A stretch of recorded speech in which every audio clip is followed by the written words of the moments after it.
सर्व अच्युत गोत्रे बंधू आणि भगिनी, त्याचप्रमाणे साधू संतांना दंडवत प्रणाम। आज आपण सत्संग नंबर 74 मध्ये प्रवेश करत आहोत।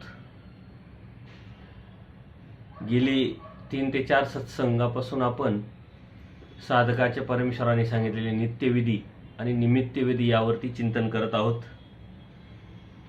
नित्यविधीमध्ये आपण चिंतन करत असताना अनेक विषयाचे जे मतांतर आहे आणि विषय व्यवस्था आहे ते आपण चिंतन करून आपल्या मनातले जे संभ्रम आहे किंवा अडीअडचणी आहे त्या दूर करण्याचा आपण प्रयत्न केला। त्यावरती अनेक वासनिक बंधू आणि भगिनींनी प्रतिक्रिया व्यक्त केल्या, काही प्रश्न विचारले, काही समज गैरसमज माझ्यापर्यंत पोहोचवण्याचा प्रयत्न केला, त्याबद्दल त्यांचे खूप खूप आभार। खरं म्हणजे जागरूकता असणे हे धर्मासाठी खूप अत्यंत गरजेची गोष्ट आहे। आणि जागरूक मनुष्याला प्रश्न पडतात, तो चिकित्सकपणे अर्थतेने अभ्यास करण्याचा प्रयत्न करतो आणि त्याच्या मनामध्ये असलेले जे संभ्रम आहे ते तो दूर करण्याचा प्रयत्न करतो। मागच्याही सत्संगामध्ये आपण हा विचार आणि चिंतन केलं की जे आहे ते आपण सांगण्याचा प्रयत्न करतोय। परमेश्वराने ज्या पद्धतीने आपल्याला सांगितलेलं आहे आणि साधकाकडून अपेक्षा केलेली आहे ते आपण मांडण्याचा प्रयत्न करतोय।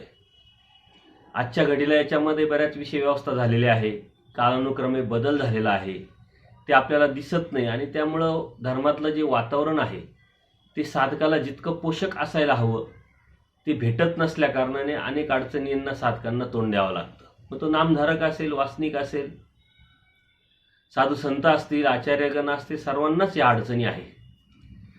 कारण प्रत्येकाच्या योग्यतेनुसार प्रत्येकजण विचार करत असतो आणि या विचारातून एक वेगवेगळे विचार तयार होत असतात आणि या विचाराची जी शृंखला आहे, प्रत्येकाच्या अधिकार वेगवेगळे, प्रत्येकाची विचारधारा वेगळी, दृष्टी वेगळी, अभ्यास करण्याची पद्धत वेगळी, त्यामुळं मतमतांतर झालेलं आहे आणि त्या मतमतांतरामुळं अनेकांमध्ये संभ्रम निर्माण होतो। परंतु आपण जेव्हा धर्म काय आहे, परमेश्वर काय आहे, परमेश्वराने सांगितलं तत्वज्ञान काय आहे जेव्हा बघतो तेव्हा आपल्या मनातले हे जे संभ्रम आहे ते नक्कीच दूर होतात। आपण धर्म न सांभाळता किंवा धर्म न शोधता, धर्म न अभ्यास करता, एखाद्या यथार्थ पुरुषाकडून धर्म यथार्थपणे न समजून घेता जर आपण आलेले ह्या मतमतांतरानुसार धर्माची जर जाणीव करून घेण्याचा आपण प्रयत्न केला आणि धर्म समजायला लागलो तर नक्कीच आपल्या मनामध्ये एक संभ्रम निर्माण होत असतो। कारण कोणी काय सांगतं, कोणी काय सांगतं, एक वाक्यता एक मत असं काही नसतं। परंतु परमेश्वराने सांगितलेला धर्म एक आहे, त्याची आचार प्रणाली, विचार प्रणाली, तत्वसिद्धांत एकच सांगितलेले असल्यामुळं त्याच्यामध्ये कोणत्या प्रकारचं मतमतांतर व्हायला नाही पाहिजे। परंतु घेण्याची प्रत्येकाची एक पेलवण्याची ताकद वेगळी असते। ज्याप्रमाणे मागच्या वेळेस मी तुम्हाला शाळेतलं उदाहरण दिलं की 100 विद्यार्थी असतात, एकच शिक्षक असतो, अभ्यासक्रम सारखा असतो, प्रश्नपत्रिका सारखी असते, टायमिंग सारखा असतो, वेळ सारखी असते, तरीही प्रत्येकाला वेगळे मार्क का पडतात? तर त्याचा प्रयत्न, त्याची योग्यता यावरती ह्या गोष्टी ठरतात। परमेश्वराने तर जीवाला सर्व काही सांगितलंय आणि जे आहे ते एकच सांगितलं, याच्यामध्ये कोणत्याही प्रकारचा ये वा पर्याय नाही, कोणत्याही प्रकारचं मतमतांतर सांगितलं नाही, कोणत्याही प्रकारचं वर्गीकरण केलेलं नाही। पण तरी जीवानी जीवाच्या पद्धतीने जीवानी विषय व्यवस्था करून त्याच्यामध्ये वर्गीकरण करण्याचा प्रयत्न केलेला आहे। पण परमेश्वर काय सांगतोय हे जोपर्यंत आपण अभ्यासत नाही तोपर्यंत आपल्यालाही कळणार नाही आणि त्या अनुषंगानेच आपण सत्संगाच्या माध्यमातून लोकांपर्यंत परमेश्वर तत्वज्ञान पोहोचवतोय। कारण ज्यावेळेस हे बघतो, आपण ऐकतो किंवा वाचन करतो, अभ्यास करतो, तेच आपल्याला पाहायला भेटत नाही, अनुभवायला भेटत नाही आणि त्याच्यामुळं आपल्यामध्ये संभ्रम निर्माण होणं साहजिक आहे, ते नैसर्गिक आहे। कारण जे आपण ऐकतो ते आपल्याला पाहण्याची इच्छा होत असते, ती वासना निर्माण आपण करत असतो। परंतु तसं न दिसल्यामुळं आपल्यामध्ये संभ्रम निर्माण होतो। पण असं आपण समजू नये की तसं दिसत नाही म्हणजे कोणीच नाही, याचा अर्थ कोणीच नाही असं नाही आहे। अनेक साधू संत आपले आचार तत्वसिद्धांत पाळतात, त्याची त्यांची साधना ती असते, त्या साधनेमध्ये थोडासा बदल जरी झालेला असला, कालानुक्रमे बदल जरी केलेला असला, परंतु त्या साधनेवरती ते साधक परमेश्वर प्राप्तीच्या अनुषंगाने आपली वाटचाल आणि आपला आध्यात्मिक प्रवास करत असतो. आणि तुमचं जे म्हणणं आहे तेही बरोबर आहे, कारण प्रचिती येण्यासाठी जे ऐकलं ते पाहिलं ते अनुभवायला भेटलं पाहिजे, तेव्हा प्रचिती येत असते. माझ्या बाबतीत असंच अनेक वेळा झालेलं आहे. आपण अभ्यास करतो, तत्वज्ञान सिद्धांत कोणत्या तरी साधू संतांकडून गुरुजनांकडून समजून घेतो आणि समजून घेत असताना तसं अनुभवात नाही दिसतं तर आपण प्रतिप्रश्न त्यांना करतो किंवा आपल्या मनालाच विचारत असतो. परंतु असेच 2-4-5 वर्षापूर्वी परमेश्वर कृपेने साधू संतांच्या शुभचिंतनाने मला एक चर्यावंत तपस्विनी भेटल्या. नाशिक जिल्ह्यामध्ये इगतपुरी तालुक्यात घोटी एक शहर आहे आणि त्या घोटीच्या 10 ते 12 किलोमीटरवरती एक खूप मोठा डोंगर आहे, खूप मोठं जंगल आहे, 400-500 एकरचं. तिथं आता थोडा बदल झाला आहे, आजूबाजूला शेतकरी लोक वस्ती करायला लागले, परंतु पूर्वी तसं काही नव्हतं. त्याला ढोऱ्या डोंगर म्हटलं जायचं. ढोऱ्या डोंगर म्हणजे तो ढोरासारखा दिसतो, खूप मोठा विस्तारलेला. तिथं कोणत्याही प्रकारचं मनुष्य प्राणी वस्तीला नसल्या कारणाने त्याचं नाव पडलं असावं. आणि पूर्वपार परंपरेनं तिथं अनेक साधू संत येऊन त्यांनी आपली तपस्या केली, आपली साधना केली आणि देह क्षपलेला असं ऐकण्यात आहे. आपल्याला सहज असं वाटतं की असे आज कोणी नाही, परंतु तसं नाही आहे. परमेश्वराची कृपा आपल्यावर असेल, आपली वासना, आपली प्रार्थना आणि आपली योग्यता ही तशी असेल तर आपल्याला नक्कीच असे साधू संत अनुभवायला भेटतात, प्रचितीला भेटतात. अशाच एक तपस्विनी आमच्या अनुभवास आल्या, प्रचितीला आल्या का त्या अत्यंत निष्ठुरपणे आपली आचार प्रणाली, परमेश्वराने सांगितलेलं तत्वज्ञान हे पाळत असताना त्या जंगलामध्ये भेटल्या. वैद्यकीय सेवा देत असताना त्या माध्यमातून काही तिथल्या वासनिकांनी माझ्याशी संपर्क साधला.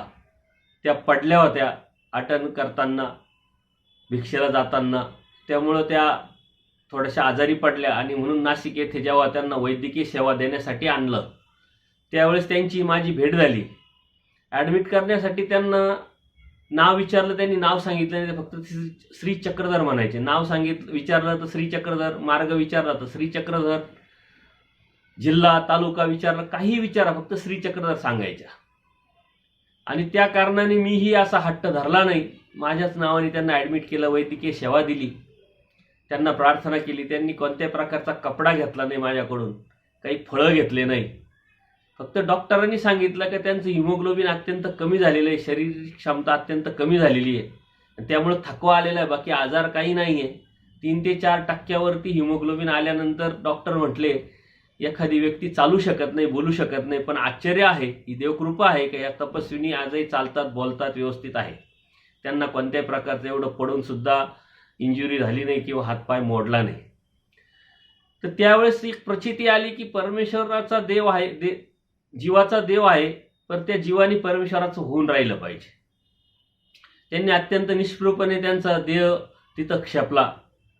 नंतर त्या थोड्या बऱ्या झाल्यानंतर त्या परत जंगलात गेल्या आणि मला एक उत्सुकता किंवा वेद आवड निर्माण झाली त्यांची.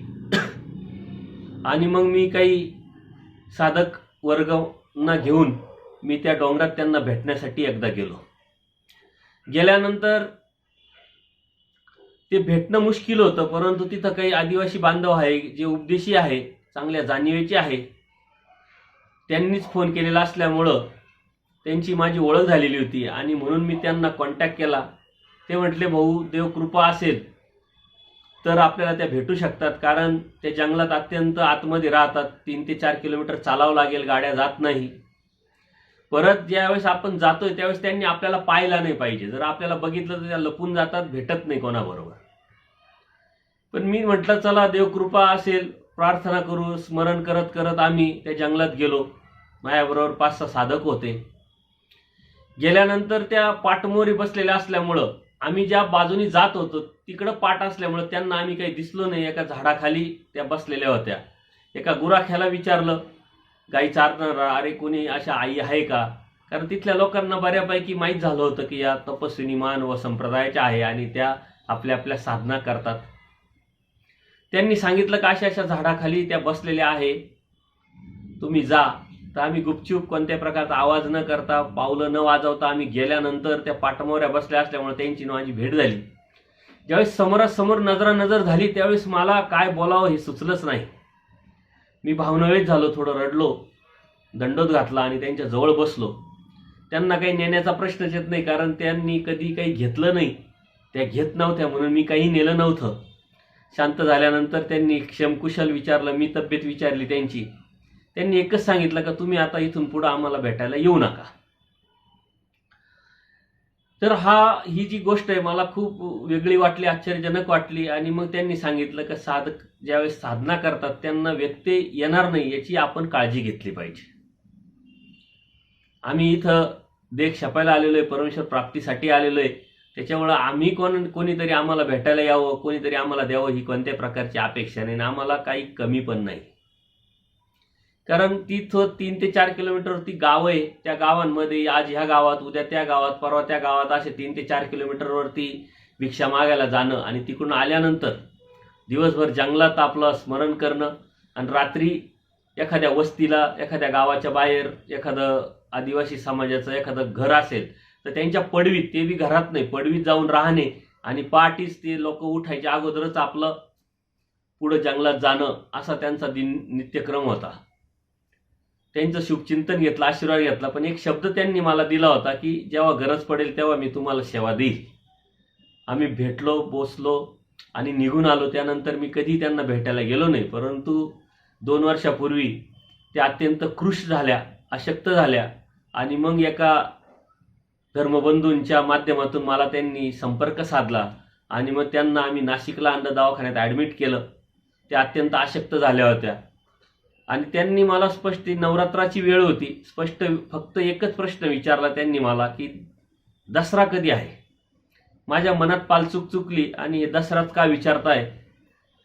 तर 7-8 दिवस त्या ॲडमिट राहिल्या. त्यांना काही बोलायचं होतं पण त्या काही बोलू शकल्या नव्हत्या, एवढा अशक्तपणा. फक्त एवढंच सांगितलं की मी गेल्यानंतर आपल्या धर्म परंपरेच्या तत्वानुसार माझं कुठेही असं स्वतःचं वैयक्तिक रान नसेल, गाव नसेल किंवा जमीन नसेल अशा ठिकाणी मला दफन करा आणि माझे कोणत्याही प्रकारचे पात्र किंवा दशक्रिया किंवा काहीही करू नका.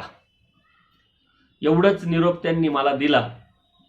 त्यानंतर दसऱ्याच्या दिवशी बरोबर 10 वाजता त्या सरल्या. त्यांचं सर्व केल्यानंतर मी चिंतन करत राहिलो. सतत डोक्यात ती गोष्ट माझ्या फिरत होती. आजही तो अनुभव आला तर माझ्या अंगावरती शहारे येतात. नंतर मी काही सद्भक्त आहे त्यांना बरोबर घेऊन त्या जंगलात गेलो.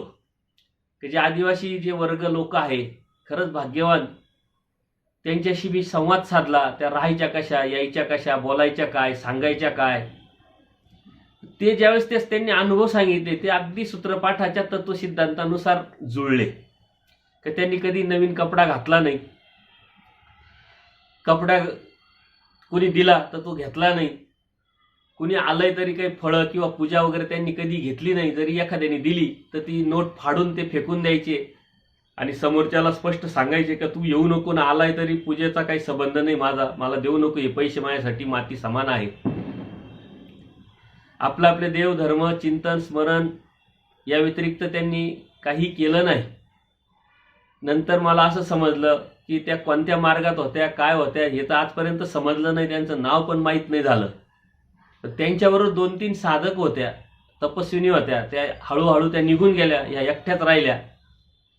त्यांनी PhD केलेली होती, म्हणजे डॉक्टरेट केली होती. त्यांचं वय होतं फक्त 35 ते 40च्या वयामध्ये आणि त्यांनी सर्व धर्माचा अभ्यास केलेला असल्यामुळं ते देख छपायला आले आणि त्यांनी 12 वर्ष असे दिवस काढले. 12 वर्षानंतर त्यांचं देह वसन झालं. त्यानंतर तिथल्या लोकांशी मी अनुभव जोडले. 10 दिवसानंतर आपल्या दरी आश्रममध्ये त्यांचं पुष्पांजलीचा कार्यक्रम ठेवला आणि ते सारे आदिवासी बांधवांना बोलवलं आणि त्यांना त्यांचे अनुभव सांगायला लावले. तर ते कोणी अनुभव सांगू शकले नाही, कारण फक्त ते रडायचे, दुःख करायचे.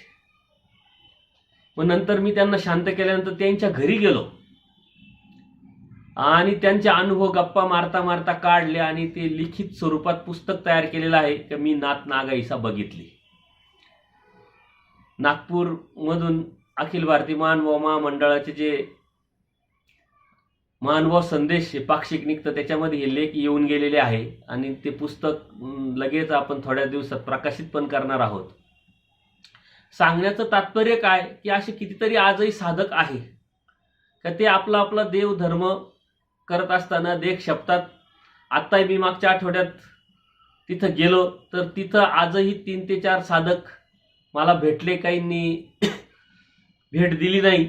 आजही काही साधक आहे का जे कुणी महिन्यासाठी येतं, कुणी 4 महिन्यासाठी येतं, कुणी 2 महिन्यासाठी येतं, काही कायमचं पण येतं.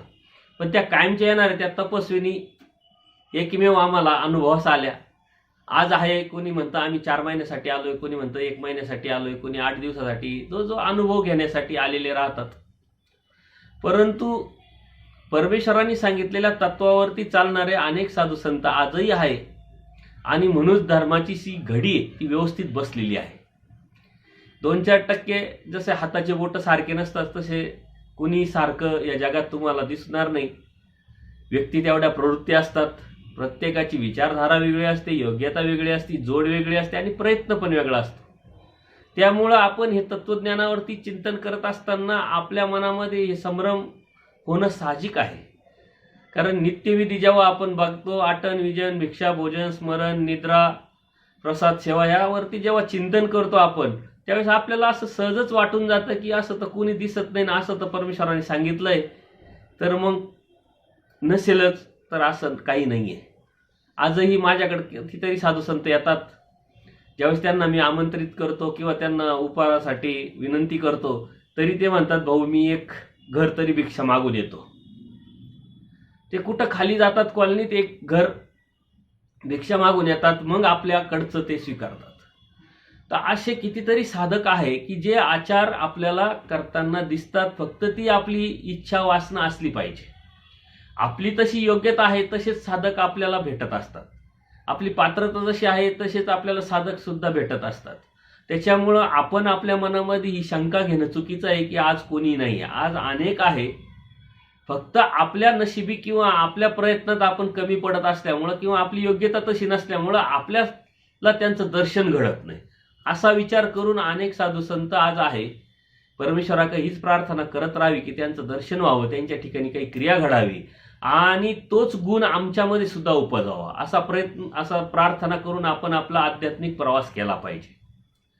आपण नित्यविधीचं चिंतन केल्यानंतर मागच्या सत्संगामध्ये आपण निमित्तविधीचं चिंतन करायला सुरुवात केलेली आहे आणि त्याच्यामधलं संघ हा जो निमित्तविधीचा पहिला प्रकार आहे त्याच्यावरती आपण चिंतन केलं आहे की संगत कोणाची करावी आणि कोणाबरोबर राहावं. का जो आपल्यापेक्षा जास्त ज्ञानी आहे, आचारवंत आहे, गुणवान आहे, त्यांच्याबरोबर आपण संगत केली पाहिजे आणि त्या अनुषंगानेच आपण चिंतन विचार करून वासना करून आपण राहण्याचा किंवा शोधण्याचा प्रयत्न केला पाहिजे. आता दुसरं जे प्रकार आहे सांगात, संघ सांगात. आता याच्यामध्ये थोडासा नेमका फरक आहे तो आपण बघू. तर धर्माधरू दिजे अर्थाप्रती बोलावे.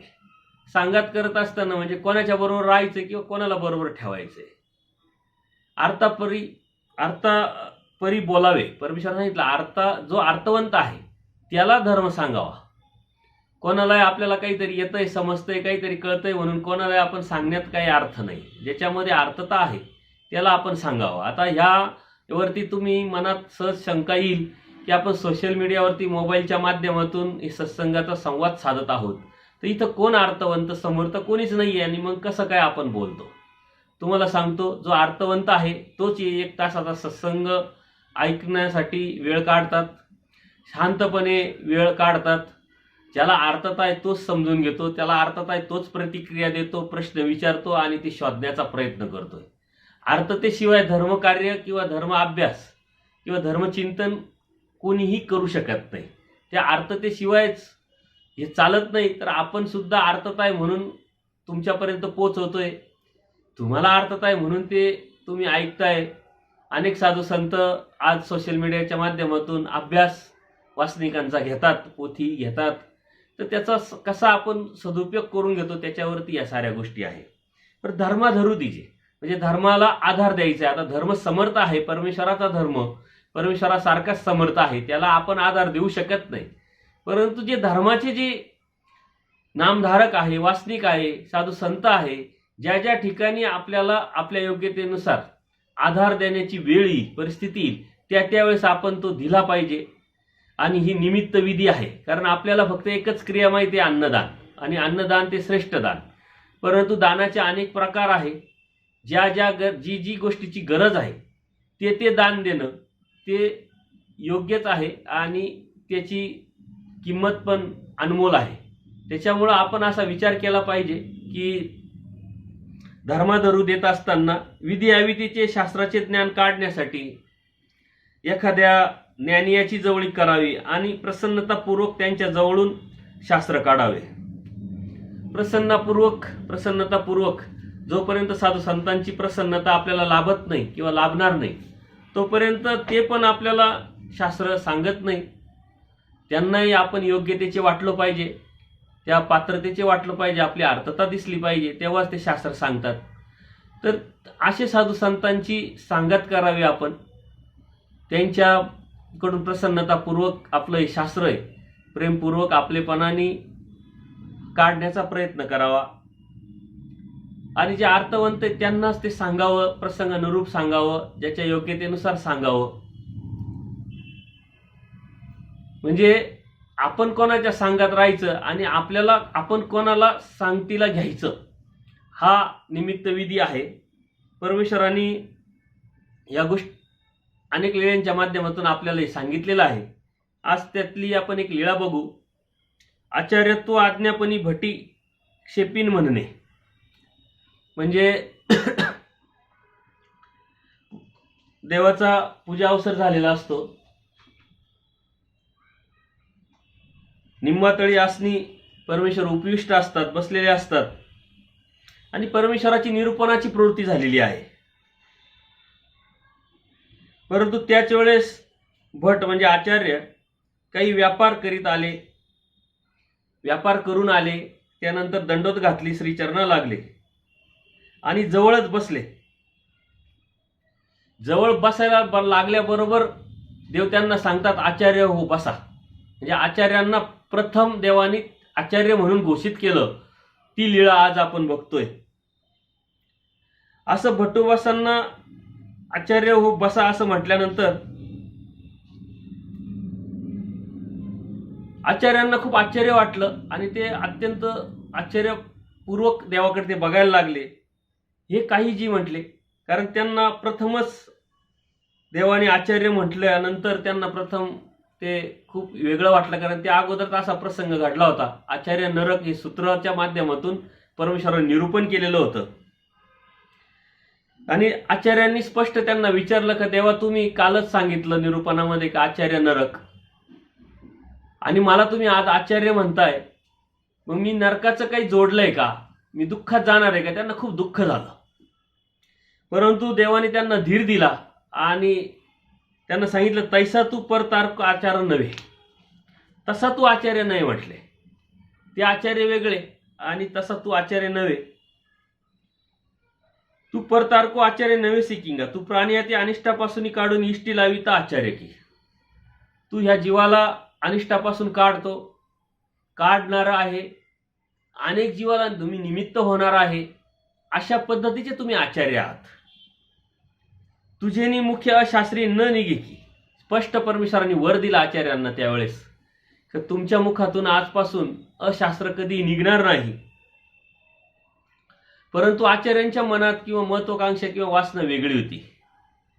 त्यांना परमेश्वरांनी सांगितलेल्या तत्वानुसार आचार करायचा होता, तो आचार करून देह छापायचा होता आणि म्हणून आचार्यांनी ती मानसिकता देवाला स्पष्ट म्हणून दाखवली. त्यावेळेस मात्र देवाने सांगितलं की धर्माधरू दिजे, धर्माला आधार द्या, निमित्त व्हा. आणि आचार्य हे पहिले निमित्त आहे आपल्या धर्माला. कारण त्यांची योग्यता खूप मोठी असताना, देव समोर असताना, त्यांच्या समोर देव उत्तरापंथी जात असताना ते देवाच्या बरोबर जाऊ शकले असते आणि तसा हट्ट पण त्यांनी केला, पण तसा प्रयत्न पण केला. परंतु देवाने खास आपल्यासाठी त्यांना इथं ठेवलं. त्यानंतरही त्यांनी कितीतरी आचार करून देह छापण्याचा प्रयत्न केला. भानखेडीच्या जंगलामध्ये श्रीचक्रधर द्यावं, श्रीचक्रधर द्यावं असं म्हणत त्यांनी आचार केला. महादाईसा त्यांना शोधत होत्या, सापडत नव्हत्या. श्री गोविंदप्रभू बाबांच्याकडे गेल्यानंतर महादाईसा गोविंदप्रभू बाबांना सांगतात, विचारतात, आणि तेव्हा गोविंदप्रभू बाबा सांगतात की तुम्ही भानखेडियाला जा. मग तिथं भानखेडीला महादाईसा गेल्यानंतर काही गुराखी त्यांना सांगतात की अशा अशा ठिकाणी असे असे पडलेले आहे, ते अत्यंत क्षीण झालेले आहे. आम्ही त्यांच्या तोंडामध्ये दुधाच्या काही सोडत असतो, बोळेनी दूध पाजत असतो, त्यामुळं ते जिवंत आहे. महादाईसा त्यांना शोधत शोधत जातात. त्यांच्या पूर्ण अंगावरती वारूळ चढलेलं होतं, मातीनं देह क्षपलेला होता, देह अत्यंत क्रूज झालेला होता. त्यावेळेस महादाईसा त्यांना थोडंसं दूध वगैरे पाजून थोडीशी त्यांच्यामध्ये शक्ती निर्माण करते आणि त्यांना सांगते की चला आपल्याला जायचंय.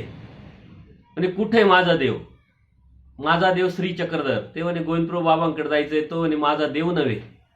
मग महादाईसाने त्यांना आठवण करून देतात की त्या देवाने आपल्याला गोविंदप्रभू बाबांच्याच पदरी टाकलेला आहे, त्याच्यामुळं आपला तो देव आहे, त्यामुळं असं म्हणू नका. आणि त्या पद्धतीनं महादाईसा त्यांना पाठीवरती घेऊन गोविंदप्रभू बाबांकडे येतात आणि गोविंदप्रभू बाबांची सेवादास्य आचार्य करतात. सांगण्याचं तात्पर्य की आचार्यांना निमित्त आपल्यापर्यंत केलं. जर आचार्यांनी देह क्षपला असता तर हे शास्त्र आपल्यापर्यंत आलं असतं की नाही, ही खूप मोठी शंका होती. आचार्य ज्यावेळेस चिंतन करायला लागले, चिंतन करत बसत होते, तेव्हा माईम भट्टांनी ते हेरलं. दूरदृष्टिकोन, व्यावहारिक बुद्धीने त्यांनी ते लक्षात घेतलं आणि त्यांना विचारलं की तुम्ही तासनतास चिंतन मनन कशाचं करता? तुम्हाला तहान लागत नाही, जेवणाची भान राहत नाही, कोण आलं कोण गेलं याच्याशी तुम्हाला काही मतलब नाही. तर त्यावेळेस आचार्य सांगतात की मी परमेश्वराचं श्रीमूर्तीचं चिंतन मनन करतो, लीळा आठवतो. देवाने मला लीळा आठवायला लावलेले आहे. आणि मग माईम भट्टांनी सांगितलं का तुम्हाला दोन दोन देवाचं सन्निधान, तुम्ही त्या लीळा आठवू शकतात, पण नंतरचा परिवार, नंतरचे साधक ते कसे आठवतील? तर त्या लीळांचं मी संकलन करू का? आणि मग त्यांच्या परवानगीनुसार माईम भट्टांनी जिथं जिथं पुऱ्या महाराष्ट्रात भ्रमण केलं आणि या सर्व लीळांचं संकलन करून त्याची शोधणी वाजेश्वरीला केली आणि ते लीळाचरित्र तयार झालं. आणि त्या लीळाचरित्रातून हे परंपरेने हे तत्वज्ञान आपल्यापर्यंत पोहोचलंय. पहिले 1 ते 2 3 का 4 नंबरच्या सत्संगामध्ये साहित्याच्या अंगाने जेव्हा आपण चिंतन केलं त्याच्यामध्ये साऱ्या गोष्टी आलेल्या आहे. सांगण्याचं तात्पर्य एकच का परमेश्वराने आचार्यांना सांगितलं धर्माधरू दिजे, धर्माला आधार द्या. आणि म्हणून जो अर्थवंत आहे त्याला सांगायला आपण कंजूसी केली नाही पाहिजे. साधू संत आजही जे अर्थवंत आहे त्यांना पूर्णपणे शास्त्र सांगतात, त्यांना जवळ करतात. आणि म्हणून आपल्यापर्यंत 850 वर्षापूर्वीचं हे साहित्य, हे शास्त्र, आचार, विचार, तत्व, सिद्धांत आपल्यापर्यंत पोहोचलंय. त्यांचं योगदान किती मोठं आहे याची जर आपण विचार केला तर आपण तो विचार सुद्धा करू शकत नाही. मग विशेषाच्या बाबतीत असेल, देवपूजेच्या बाबतीत असेल, प्रसादाच्या बाबतीत असेल, शास्त्राच्या बाबतीत असेल, रूढी परंपरेच्या बाबतीत असेल, परमेश्वराचे तत्व, सिद्धांत, आचार, विचार प्रणालीच्या बाबतीत असेल, अशा अनेक गोष्टी का ज्या परंपरेनुसार आपल्यापर्यंत पोहोचल्या आहे. आणि ती जबाबदारी आपली पण आहे का तशीच जशी आहे तसा धर्म आपल्याला पुढील पिढीला द्यायचा आहे. तो हा शास्त्राचा जो ठेवा आहे, ही जी अनमोल अशी ठेव आहे परमेश्वराची, ती आपल्याला पुढील लोकांपर्यंत, पुढील साधकांपर्यंत, पुढील भक्तांपर्यंत पोहोचवायची आहे. जसं आपल्याला कोणीतरी निमित्त झालं तसं कोणाला तरी आपणही निमित्त व्हावं. ही जर वासना, ही चिंतन आणि परमेश्वराकडे प्रार्थना केली तर परमेश्वर आपल्याला नक्कीच निमित्त करतात, कारण ते आपल्या हातात नाही. म्हणून ही सांगत करत असताना परमेश्वरांनी आचार्यांना या लीळेच्या माध्यमातून सांगितलंय की तुम्हाला लाख वाटत असेल की मी देह क्षपावं, आचार करावा, परमेश्वराचं प्रेमदान मला प्राप्त व्हावं, कारण आचार्यांना शास्त्राच्या माध्यमातून पूर्णपणे निरूपण देवाने केलेलं होतं आणि ती योग्यता तो घडवलेला असल्यामुळे ती पात्रता आचार्यांमध्ये होती. त्याच्यावर त्यांनी तीच वासना केली. परंतु धर्माला आधार देण्यासाठी परमेश्वराने आचार्यांना सांगितलं, तसं आचार्यांच्या माध्यमातून आपल्याला पण सांगितलेलं आहे. मग आपणही आधार दिला पाहिजे. मग तो शास्त्राचा आधार असला पाहिजे, काही दुसऱ्या गोष्टी अडीअडचणी असतील त्याचा असला पाहिजे. व्यावहारिक दृष्टिकोनातून जे शक्य आहे ते करण्याचा आपण प्रयत्न केला पाहिजे, परंतु त्यातून विक्षिप्त होणार नाही, विसंवाद होणार नाही याची आपण तेवढीच काळजी घेतली पाहिजे. कारण आपण व्यावहारिक जीवन जगत असताना बाबा आपले उपदेशी आहे, नामधारक आहे, साधू संत आहे, त्या माध्यमातून त्या भावनेतून काही मदत करण्याचा प्रयत्न करतो, धर्माधरुदी या शास्त्राचा किंवा या वचनाचा आधार घेतो, परंतु त्यातून जर विसंवाद झाला किंवा अव्यवहार झाला तर तो शास्त्राला धरून होत नाही आणि त्यामुळं ते करण्याला काही अर्थ नाही. ती व्यावहारिक बुद्धीनं जिथं गरजेचं आहे एक मर्यादित या गोष्टी आपण केल्या पाहिजे आणि करत राहिलं पाहिजे. त्याच्यामुळं विधी अविधीचं शास्त्राचं ज्ञान ज्यांच्याकडून होतंय त्यांच्याबरोबर आपण सांगत केली पाहिजे आणि जे अर्थवंत आहे त्यांना आपण सांगत दिली पाहिजे. ही एका पिढीकडून आलेलं आपल्याला आपण दुसऱ्या पिढीला पोचवतो, हे उसणं आहे. उसणं घ्यायचं आणि उसणं द्यायचं, यामध्ये आपण आपल्या जीवनाचं ध्येय आपण आपलं ठरवलं पाहिजे. आपण आपल्यासाठी करतोय, आपण आपल्यासाठी परमेश्वर प्राप्तीच्या अनुषंगाने आध्यात्मिक प्रगती, आध्यात्मिक हा प्रवास करत आहोत. या अनुषंगाने आपण ही भावना, ही ध्येय आपण ठेवलं पाहिजे. आणि म्हणून सांगत करत असताना खूप मोठी अशी कुशलता आपण केली पाहिजे. आजही साधू संत ज्यावेळेस आटनाला जातात त्यावेळेस जाळी म्हणून कोणीतरी जोडी असतं. आपल्या विचाराबरोबर ज्यांची नाळ जुळते त्यांना आपण बरोबर घेतलं पाहिजे, त्यांच्याबरोबर आपण गेलो पाहिजे. तर प्रत्येकाची विचारधारा, दृष्टी वेगळी आहे, त्या अनुषंगाने आपण ही गोष्ट केली पाहिजे आणि सांगत दिली पाहिजे, सांगत घेतली पाहिजे. याच्यावरती काही स्मृत्या पण आहे.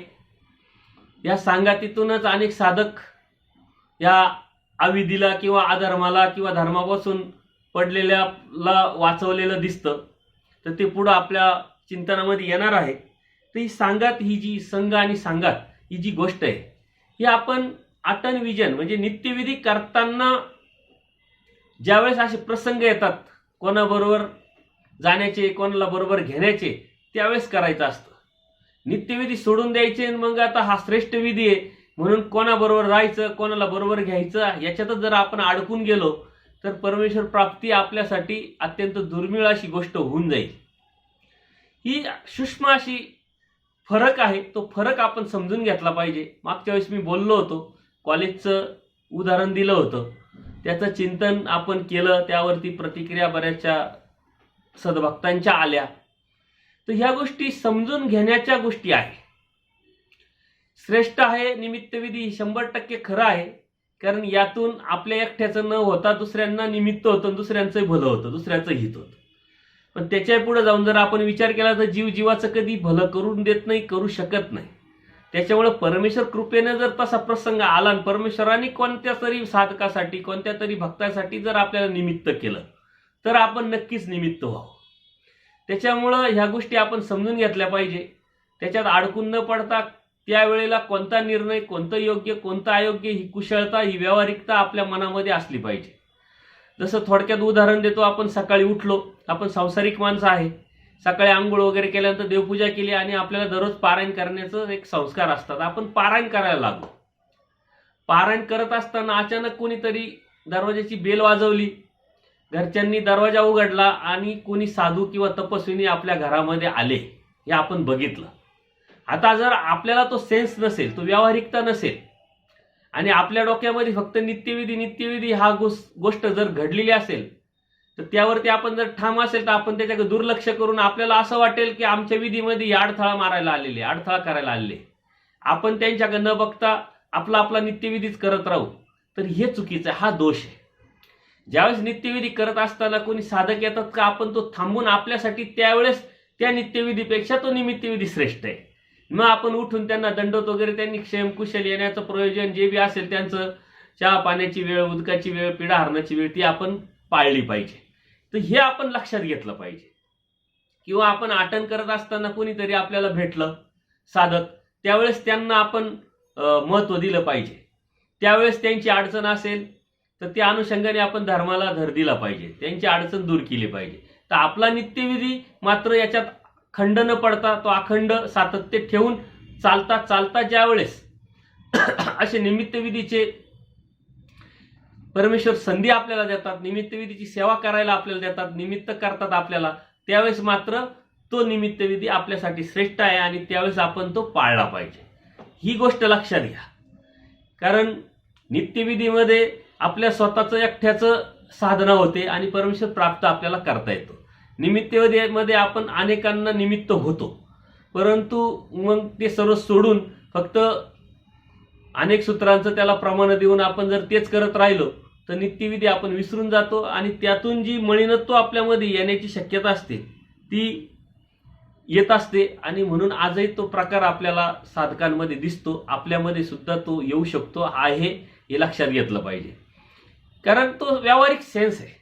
कोणत्या वेळेस कोणतं महत्त्व आपण दिलं पाहिजे, कशाला दिलं पाहिजे आणि कोणती गोष्ट आज त्या मिनिटाला, त्या क्षणाला, त्या परिस्थितीला धरून मोठी आहे आपल्याला लक्षात आलं पाहिजे.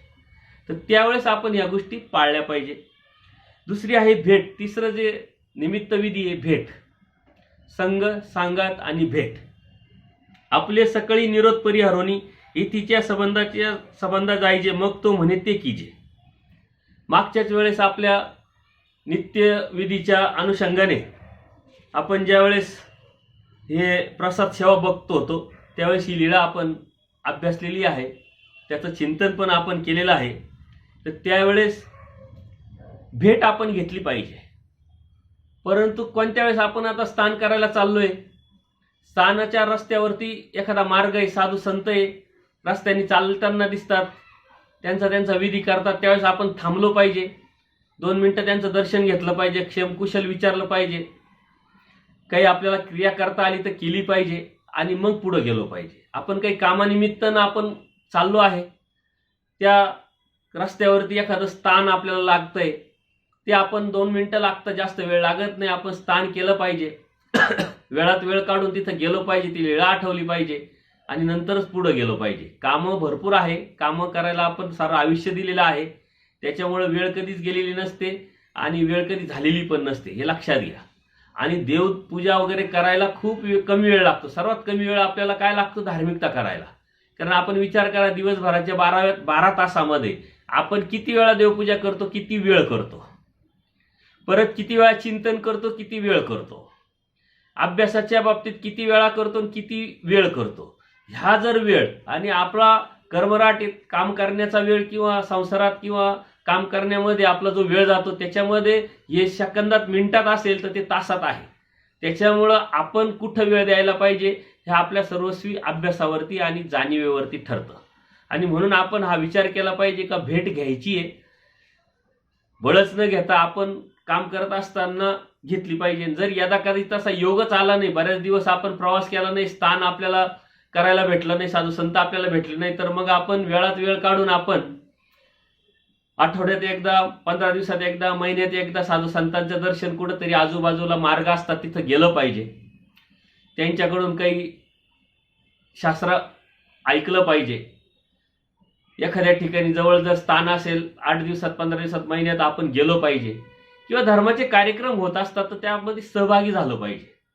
आणि हे मला प्रचितीला आलेलं आहे. काही लोक संपर्कात आले, त्यांचा अधिकार चांगले असल्यामुळे परमेश्वरांच्या कृपेने त्यांना बोध भेटला, त्यांनी उपदेश घेतला, परंतु कामात इतके व्यापून गेले, त्यांना असं वाटलं की आपल्याला देव भेटला, देवकृपेने मला हे भेटलं ते भेटलं, त्या कामात इतके व्यापून गेले का कधी स्थान नाही, कधी दर्शन नाही, कधी शास्त्रचर्चा नाही, कधी कार्यक्रमात सहभागी नाही, कधी भेटलं त्यांची जर उजळणी केली, त्यांना पडताळणी केली तर हा नाही आम्ही करतो, आम्ही सकाळची देवपूजा करतो, संध्याकाळी देवपूजा करतो, स्मरण करतो, आम्ही आमचा धर्म सांभाळतोय.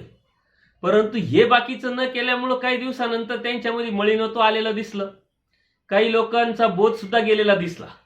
म्हणून आपण परमेश्वराच्या ह्या शास्त्राच्या अनुषंगाने आलेले कार्यक्रम असतील, स्थान असेल, साधन असेल, साधू संत असतील, वासनिक असेल, जे बी असेल त्याच्यामध्ये संपर्कात राहिलो पाहिजे, भेटी घेत राहिल्या पाहिजे, जेणेकरून आपली जी बुद्धी आहे ही वडाळ होणार नाही किंवा त्याला काय म्हणतात गडूळ होणार नाही, त्या बुद्धीवरती गंज चढणार नाही, आपल्या त्या अध्यात्मावरती, धार्मिकतेवरती गंज चढणार नाही. याच्यासाठी आपण शास्त्रचिंतन करण्यासाठी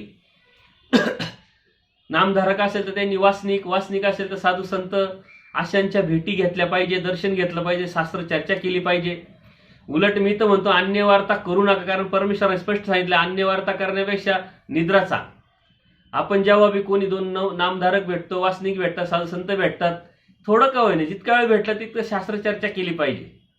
जिथं असेल तिथं काय चाललंय अभ्यास, आमचा अभ्यास काय चाललाय, मला या सूत्राचं असं असं लक्षात आलं नाही, असं असं लीळा माझ्या लक्षात आली नाही, अशी अशी मला शंका आली, असं असं वाचण्यात आलं, असं असं सांगण्यात आलं. तर ही शास्त्रचर्चेची सवय आपण लावली पाहिजे. जेव्हा तुम्हाला ही सवय लागेल त्यावेळेस नक्कीच तुम्ही परमेश्वराच्या ह्या परमार्गाच्या चौकटीत व्यवस्थित राहाल आणि धर्मापासून कधी जाण्याची शक्यता निर्माण होणार नाही. परमेश्वर सहाय्य करत राहतील. परंतु त्याच्यासाठी आपला प्रयत्न असला पाहिजे. आणि म्हणून भेट ही अत्यंत महत्वाची आहे. परत भेट ही जबरदस्तीनं बळच घेऊन काय उपयोग नाही. भ्रमता भेटी की आपजुनी भेटी. अटल विजन करत असताना आपण भेटी घेतल्या पाहिजे. अटनादिक्रमे जात असता भेट घ्यावी किंवा आवर्जून भेट घ्यावी. आवर्जून कधी घ्यावी, जर आपली भेटच नाही होत कोणाची, बराच वेळ झालेला आहे, बरेच दिवस गेलेले आहे, तर आपलं जे मन आहे ते अस्थिर होऊ नये आणि होता कामा नये म्हणून आपण ती भेट घेतली पाहिजे. तर ह्या ज्या गोष्टी आहे या आपण लक्षात घेऊन त्याच्यावरती नियोजन केलं पाहिजे. दररोज आपण काय करतोय, आपलं नियोजन काय आहे, आठवड्यातलं नियोजन काय आहे, 15 दिवसातलं नियोजन काय आहे, धर्माच्या अनुषंगाने आपण नियोजन केलं पाहिजे की 15 दिवसातून आपण एक तरी स्थान केलं पाहिजे. जवळ असेल तर दररोज केलं तर अतिउत्तम, 8 दिवसातून मात्र केलंच पाहिजे. त्याचप्रमाणे शास्त्रचर्चा करण्यासाठी किंवा साधू संतांचं दर्शन घेण्यासाठी 15 दिवसातून महिन्यातून एकदा आपण मार्गामध्ये गेलो पाहिजे. जर नाहीच जमलं आपल्याला तर आपण जसं एखाद्या कामाला वेळ काढतो, हेतुपुरस्कर वेळ काढतो, तसं हेतुपुरस्कर आपण वेळ काढून या गोष्टी केल्या पाहिजे. किंवा आपल्याकडे आता आजकाल खूप कार्यक्रम होत असतात, सत्संग होत असतात, कार्यक्रम होत असतात, अवतार दिन साजरे होत असतात. तर हे जे कार्यक्रम होत असतात, काही दीक्षेचे कार्यक्रम होत असतात, तर असे काही कार्यक्रम, निरोपणाचे, पोथीचे कार्यक्रम होत असतात, तिथं आवर्जून आपण गेलो पाहिजे. आवर्जून जाण्याचा उद्देश का आपल्या मनामध्ये एक धर्माच्या ठिकाणी जी तेवत असलेली जी ज्योत आहे ती आपल्याला सतत तेवत ठेवायची आहे, ती विझू द्यायची नाही आहे. आणि त्याच्यामुळे ती वासना आपली परमेश्वरापर्यंत सतत असली पाहिजे, ती जोड आपली सतत, नाळ आपली सतत जोडलेली असली पाहिजे. म्हणून आपल्याला या भेटी घेणं अत्यंत गरजेचं आहे. आता आपण नित्यविधी सोडून भेटीच घेत राहिलो, आज ह्या गावाला, उद्या त्या गावाला, परवा त्या गावाला, आज ह्या आश्रमात, उद्या त्या मार्गात, परवा त्या कार्यक्रमात, परवा ह्या स्थानावर, 14 13 त्या स्थानावरती, तर ते आटनादिक्रमे आलेले जे आहे त्या गोष्टी आपोआपच उपयोगी होईल. परंतु नित्यविधी आपला जो आहे तो पाळत असताना आपल्याला ह्या भेटी घ्यायच्या, हे लक्षात घ्या. ते बंद करून भेटी घ्यायच्या नाही. आता आजकाल सर्व सुविधा आलेल्या आहे, गाड्या वगैरे आलेल्या आहे, आपल्याला पायी चालण्याची आवश्यकता नाहीये, गरज नाहीये. जरी एकदा कदाचित आपण पायी चालायला लागलो तर देव लगेच, देवाची दया माया कृपा करून आपल्यासाठी इतकी ओसंडत वाहत असते, कोणीतरी ते लगेच गाडी घेऊन पाठवतातच, बाबाजी चला बसा, आम्ही तुम्हाला जिथं असेल तिथं सोडतो. तर ही देवकृपा आहे. परंतु आपणही आपल्या याच्यावरती ठाम असलं पाहिजे. मला असे अनेक अनुभव आले. मी एकदा असंच स्थान दर्शनाला जात असताना स्थानाच्या 2-3 किलोमीटर अगोदर एक साधू संत आपली भिक्षाविधी करत चालले होते. तर मला सहज वाटलं गाडी उभी करावं, खाली उतरलो, दंडोत केले, म्हटलं बाबाजी बस आम्ही तिकडंच चाललो. देवाने नाही, मी विधीवर आहे, मला तुम्ही जबरदस्ती करू नका आणि मला काही बोलू नका, मी स्मरण करतो. मी लगेच लक्षात घेतलं, दंडोत केला आणि गाडीत येऊन बसलो, आपली गाडी पुढं.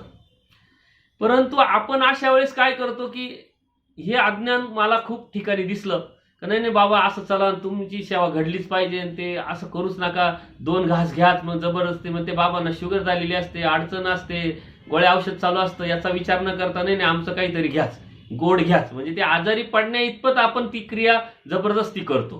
किंवा एखादे साधू संत आता ती साधना करत असताना आपण त्यांच्या काड यायचं, स्मरण करत असताना आपण जाणार, दंडोत घालणार आणि गप्पा मारायला सुरुवात करणार. तर हा सेन्स आपला असला पाहिजे. आपण कुठं मंदिरात जातो तिथं अत्यंत शांततेने आपण आपला हात सोळे करून देवपूजा केली पाहिजे, आरती केली पाहिजे किंवा स्थान केलं पाहिजे आणि आपण कोपऱ्यात आपलं स्मरण करताना बसलं पाहिजे. आपण 2-4 लोक जातो, गप्पा मारत असतो, तिथं काही लोक स्मरण करत असतात, त्यांना डिस्टर्ब होतं, हे आपल्या ध्यानीमनीच नसतं. तर ह्या गोष्टी, हा जो सेन्स आहे धार्मिक, हा आपण समजून घेतला पाहिजे. आपण भेटायला जातोय का खेटायला जातोय याचा आपण विचार केला पाहिजे. तर आपण ह्या भेटीच्या अनुषंगाने हा निमित्तविधी आपण करत असताना वासनिक वर्गाने सुद्धा ह्या गोष्टी पाळल्या पाहिजे.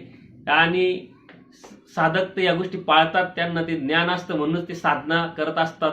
परंतु आज आपण या गोष्टी सुद्धा पाळू शकतो आणि पाळायला पाहिजे. वासनिकांच्या भेटी घेणं, कार्यक्रमात जाणं, सत्संगात जाणं, साधू संतांच्या भेटी घेणं, स्थानावरती जाणं, हे हेतुपुरस्कर आपण केलं पाहिजे. आणि जो करणार नाही त्याला नक्कीच धर्माचं मळीनत्व आलेलं दिसेल आणि त्याच्या डोक्यावरती, त्याच्या बुद्धीवरती गंज चढलेला दिसेल. देमती अदर्शनी भटा शिष्यापणे. गोसावी भटा ते पुशिले, म्हणजे देव आचार्यांना विचारतात, पिंपळगावहून आले, ती पिंपळगावाला तुम्ही गेले होते तर त्या गावावरूनच आले का त्या तुम्ही येत असताना? तर देव म्हणतात हो, मी त्या गावावरून आलो. पण देवाने त्यांना विचारलं का देमतीशी भेटले? देमती नावाच्या ज्या भक्त होता त्या पिंपळगावला राहतात, त्यांना तुम्ही भेटले का? म्हणे नाही भेटले. पडताळीलं का? विचारलं का काय चाललंय, काय हवंय, काय नाही? तुम्ही गेले होते का गावामध्ये? तर ते म्हटलं, आचार्य म्हणतात नाजी, मी गेलोय नाही आणि मला हे माहीत पण नाही जायला पाहिजे असं. मग देव सांगता, इथीच्या संबंध गेले ते तुले ओटे गोटे आदी करून तुम्हा नमस्कार नेकिंगा. मा येसनी इथीची येसनी देमती कैसनी डावलेली. म्हणजे देव टोकतात की मी जिथं स्पर्श केलाय, संबंध दिलाय, ते दगड ओटे गोटे तुम्हाला नमस्करणीय, तुम्हाला वंदनीय.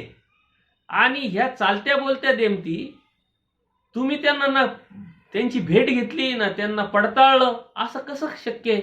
असं कसं तुम्ही चुकी केली? आणि मग आचार्य त्यांना सांगतात की मला हे माहीत नव्हतं, मला गावात जाण्यासाठी निरोध होता, किंवा मला वाटलं की गावात गेल्याने वेळ होईल, हे होईल, ते होईल, अडचण वाटली आणि म्हणून मी गेलो नाही. पण देव स्पष्ट सांगतात, वानर्या, आपले सगळे निरोध परिहरून हे तिच्या संबंध जायचे, मग तो म्हणे ते कीजे. आपल्याला किती अडचणी असेल, आपल्याला किती वेळ असेल, व्यापार काम करत असताना आपल्याला अजिबात वेळ नाहीये, परंतु वेळात वेळ काढून आपण कितीही निरोध असेल तर तो सगळे निरोध परिहरला पाहिजे, वेळ काढली पाहिजे, बाजूला सारलं पाहिजे. आणि परमेश्वराच्या संबंधाला जे गेलेले संबंध, जे मग स्थान असतील, साधू संत असतील, तर यांच्याकडे आपण गेलो पाहिजे, दर्शन घेतलं पाहिजे आणि त्यांनी जे सांगितलं ते आपण केलं पाहिजे. त्यांची सेवा करण्याचं आपण भावना ठेवली पाहिजे. हे आचार्यांना देव स्पष्ट सांगतात, नुसते सांगतच नाही तर टोकतात सुद्धा. तर या गोष्टी आपण लक्षात घेतल्या पाहिजे की आपण भेट करत असताना कोणती गोष्ट टाळतो, कोणती गोष्ट नाही टाळायला पाहिजे. आणि टाळत असेल तर आपलं काय नुकसान होतंय? वेळ काहीच लागत नाही, थोडका वेळ लागतो. ज्या बाजूनी चाललो तिथं काही वासनिक वर्ग राहतात, त्यांना त्यांचे फोन नंबर्स आपल्याकडे असतात, ते आपण बघितले पाहिजे. त्यांना आपण विचारलं पाहिजे काय चाललंय. संसाराचं आपण विचारण्यापेक्षा शास्त्राचं काय चाललंय, अभ्यास करता की नाही, कोणत्या स्थानावर गेले होते एवढ्यात, कुठं गेले होते, कोणत्या साधू संतांची भेट झाली, काय चर्चा झाली, अभ्यास आता करतात तर कोणता करतात, कशाचा करतात. आणि मग ह्या अभ्यासाच्या अनुषंगाने तुम्हाला काही समजलं नवीन काही तर मला सांगा. तर अशा ह्या गोष्टी पडताळल्या पाहिजे. आपण भेटतो पण अन्य वार्ता करतो. तुमच्या मुलीचं लग्न झालं का, तुमचं लग्न झालं का, मग तुमचं काय चाललंय, तुमचे शेतीवाडी कशी काय, धंदा पाणी कसा काय, हे साधू संतांनी विचारलं नाही पाहिजे. काही साधू संत आहे ते अजिबात विचारत नाही. शास्त्र काय चाललंय, अभ्यास काय करताय, तुमचं पुढचं नियोजन काय, हे आपणही विचारलं पाहिजे आणि साधू संतांनी आपल्याला विचारलं पाहिजे. तर ह्या ज्या गोष्टी आपण लक्षात घेतल्या पाहिजे. भेट घ्यायची आहे, परंतु कशा भेटी घ्यायच्या आहे याच्यामध्ये परमेश्वरांनी शास्त्राच्या माध्यमातून खूप सुंदर असं आपल्याला सांगितलेलं आहे की भेटी घ्या, पण कशासाठी घ्या आणि कोणत्या अनुषंगाने घ्या, कोणत्या माध्यमातून, कोणत्या निमित्ताने घ्या. तर हे आपण लक्षात घेतलं पाहिजे. तर भ्रमता भेटी की आपजेनी भेटी, कोणीतरी अचानक भेटतं किंवा आपण आटनविजन करत असताना भेटायचंय, तर आटनादिक्रमे जाताना जर आपल्याला कोणी भेटलं तर त्या अनुषंगाने आपण नक्कीच त्यांची भेट घेतली पाहिजे. अनेक लीळेच्या माध्यमातून परमेश्वराने या गोष्टी सांगितलेल्या आहे. मग भेटल्यानंतर काय करायला पाहिजे हे सुद्धा सांगितलंय देवाने. एकमेका भेटल्याचा पाडू आहे. म्हणजे तुम्ही एकमेकाला जर भेटले तर परमेश्वर भेटल्याचं गोमटं तुम्हाला लागतं. त्यानंतर श्रमनिवृत्ती केली पाहिजे, एकत्र खानपान केलं पाहिजे. फाळुकी पालटेची येथीच्या कथा वार्ता कीजेती 7-5 दिवस एकत्र अशीचे पूर्वोत्तर क्षण दुर्लभ मग आपल्या जावं लागेचे. परमेश्वराने नुसतं भेटी घ्यायला नाही सांगितले तर भेटी कशा घ्यायच्या हे सुद्धा सांगितलेलं आहे. जर नुसत्याच भेटी घ्यायला सांगितलं असतं तर आपण नुसतंच भेटी घेतल्या असत्या. काय केलं असतं? अन्य वार्ता, अन्य कथन, याच्या व्यतिरिक्त आपण काही केलं नसतं. कारण तो जीवाचा मूळ स्वभाव तोच. बघा, आपण 4 लोक आल्यानंतर काय बोलतोय, किती धर्मावर बोलतोय, किती धर्मावरती चर्चा करतोय, चिंतन करतोय. आणि ती मागच्या वेळेस तुम्हाला मी सांगितलं का कोण कोणत्या योग्यतेच्या त्याच्यानुसार त्याला ते आवडत असतं आणि त्याच्यानुसारच तो बी ते करत असतो. आपणही कोणत्या अवस्थेतले आहेत, आपल्याला काय आवडतं आणि काय नाही आवडत हे आपण बघितलं पाहिजे. परमेश्वर स्पष्ट सांगतात, भेटा एकामेकाला पण येथीच्या कथा वार्ता करा. म्हणजे परमेश्वराच्या तत्वज्ञानाच्या धर्माच्याच कथा वार्ता करा, बाकी काही करू नका, अन्य वार्ता करू नका, असं स्पष्ट परमेश्वर आपल्याला सांगतात. भेटा, परंतु ते भेटणं कोणत्या उद्देशाने असायला पाहिजे, कोणत्या अनुषंगाने असायला पाहिजे हे पण परमेश्वर आपल्याला सांगतात. श्रमनिवृत्ती करा म्हणजे काय करा की बाबा तुम्ही थकले असतील, कसे काय त्यांच्या मनातल्या गोष्टी, काही थोडंसं डिस्टर्ब, काही थोडंसं नकारात्मक भावना किंवा प्रवासाने थकले तर तेवढ्या पुरता आपण त्यांची क्षेमकुशल वार्ता विचारली पाहिजे, बघितलं पाहिजे. किंवा जर गरज पडली तर त्या पद्धतीनं त्यांची सेवा पण आपण केली पाहिजे. ज्यांना काय कमी हवं जास्त ते आपण बघितलं पाहिजे. तर ह्या पद्धतीनं आपण त्यांची, नाहीतरी कोणी आलं प्रवास करून तर आपण विचारतोच कोणत्या वेळेला आलो, उदकाच्या वेळेस आलं तर उदक घ्या, पिढा हरणाच्या वेळेस आलं तर पिढा हरण घ्या, वेळीच्या वेळेस आलं तर वेळी घ्या, इतर वेळेस आलं तर जी आपल्याला सेवा करण्यासारखी आहे ती आपण करतच राहतो. परंतु त्या भावनेने केली पाहिजे.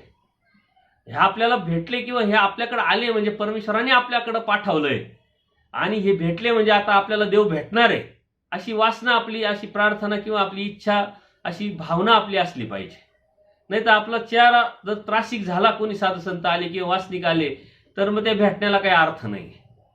ठीक आहे, आपल्याच्याने जेवढं होतंय तेवढं करा, कारण आजची परिस्थिती याच्यामध्ये सुद्धा खूप मतमतांतर आहे, लोक वेगवेगळ्या पद्धतीने, परंतु योग्यता त्याची वेगळी असल्यामुळं तुम्हाला कोण लोक भेटतात तर ते तुमची योग्यता आहे तसेच भेटतात. त्याच्यामुळे त्यांच्यावरती तक्रार करण्यात आणि विरोधात करण्यात आणि विरोधाभास बोलण्यात, नकारात्मक बोलण्यात काही अर्थ नाही.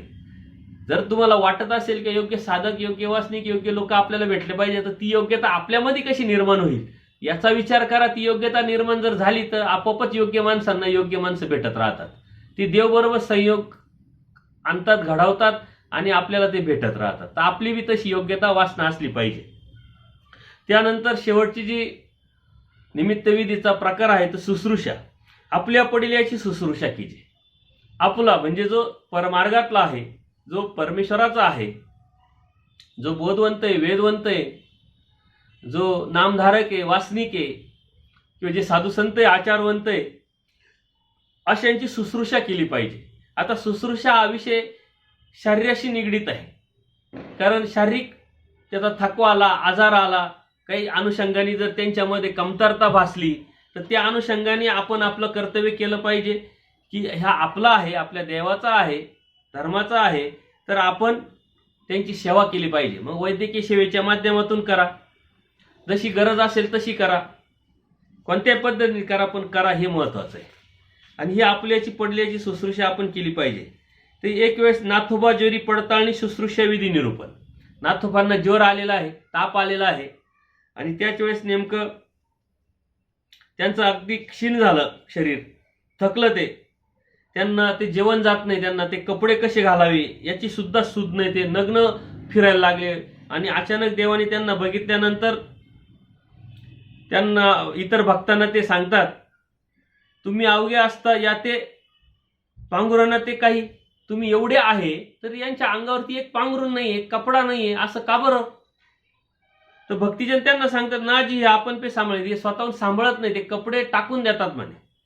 मग देव त्यांना सांगतात, आपल्या पडल्याशी शुश्रूषा कीजे. ठीक आहे, त्यांना ज्वर आलेला आहे, आजार आलेला आहे, त्या आजाराच्या अनुषंगाने ते असे वागतात, परंतु आपण आपली ड्युटी केली पाहिजे, आपण आपलं कर्तव्य केलं पाहिजे. ते त्यांचं करतात, आपण आपलं केलं पाहिजे. आपण त्यांची शुश्रूषा केली पाहिजे, त्यांची सेवा करणे, त्यांना कपडे देणे, त्यांना जेवण वगैरे घालणे, जे बी असेल ते आपण दिलं पाहिजे. त्या अनुषंगाने परमेश्वरांनी स्पष्ट अनेक वेळेच्या माध्यमातून आपल्याला ही पडिल्याची शुश्रूषा सांगितलेली आहे आणि ती आपण केली पाहिजे. आजही ती अनेक मार्गांमध्ये वयस्कर लोक असतात, साधू संत असतात, मग कोणी औषधाच्या माध्यमातून, कोणी कशाच्या माध्यमातून, ही जेवढी करण्यासारखी गोष्ट आहे तेवढी केली पाहिजे आपण. प्रयाण समयी हंसराजू डांगरेशू संतोष शुश्रूषे सहावणे.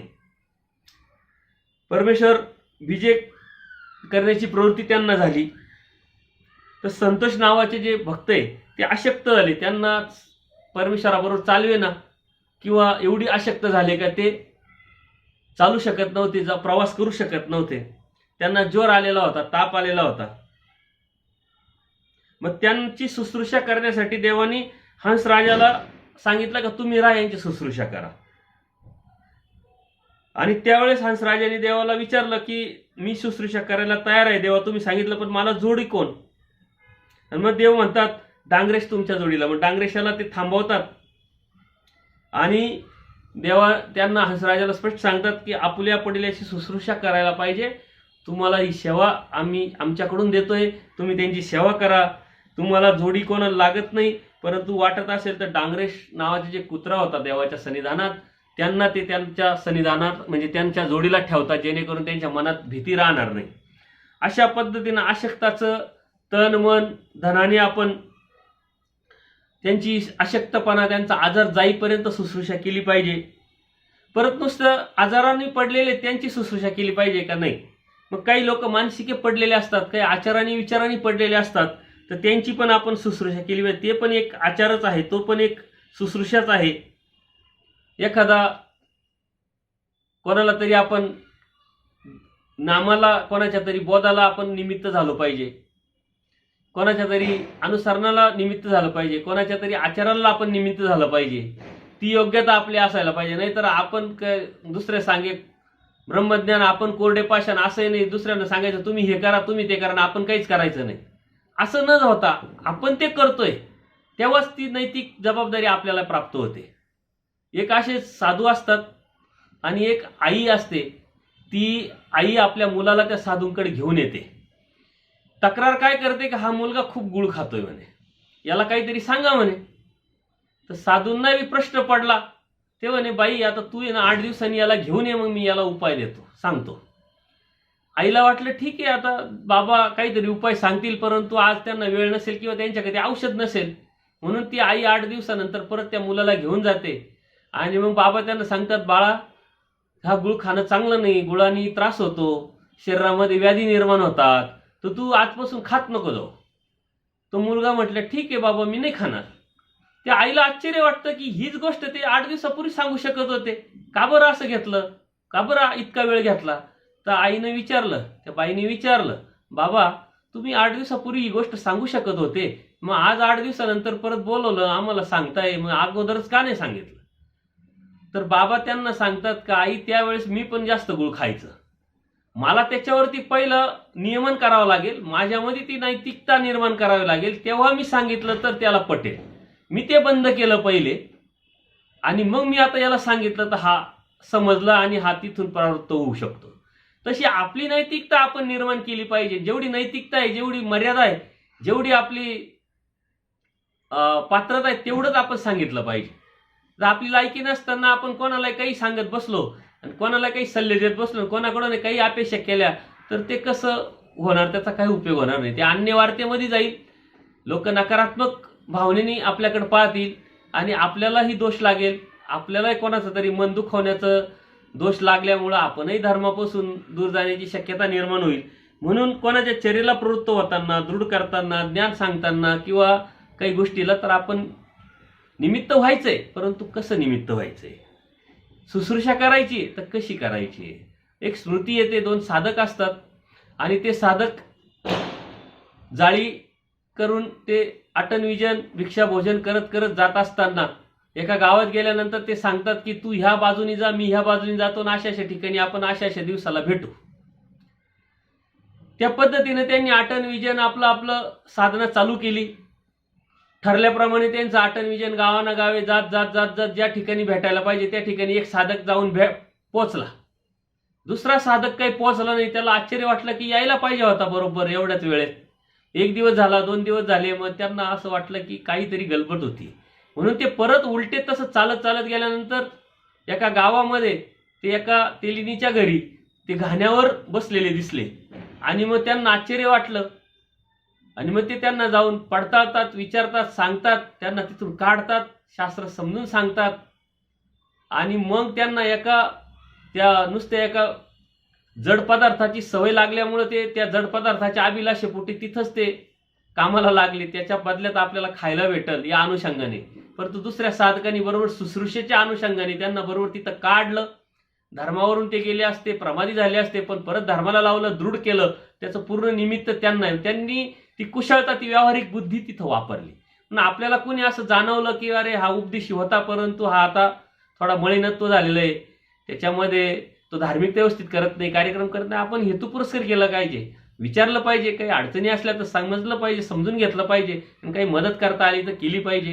तर अशा पद्धतीने यावरती कितीही चिंतन केलं तरी कमी आहे. तर ह्या निमित्तविधी सांगात भेट आणि शुश्रूषा आपण बघितलं तर आजही ह्या मिनिटाला, या क्षणाला आपण हे निमित्तविधी करत राहिलो पाहिजे. त्यातूनच आपले संस्कार निर्माण होऊन आपण धर्माच्या प्रती दृढ होऊ. आणि कोणाला तरी निमित्त केल्याने आपल्यामध्ये ती दृढता निर्माण होऊन परमेश्वर मार्गातला हा जो प्रवास आहे आपला अत्यंत बिनधोकपणे चालत राहील आणि परमेश्वरापर्यंत आपण पोहोचू. यावरती अनेक लोकांचे काही मतमतांतर असतील, प्रतिक्रिया असतील, त्या नक्की द्या. आपण पुढील सत्संगामध्ये त्याचं चिंतन नक्की करू. दंडोत प्रणाम, दंडोत प्रणाम, दंडोत प्रणाम.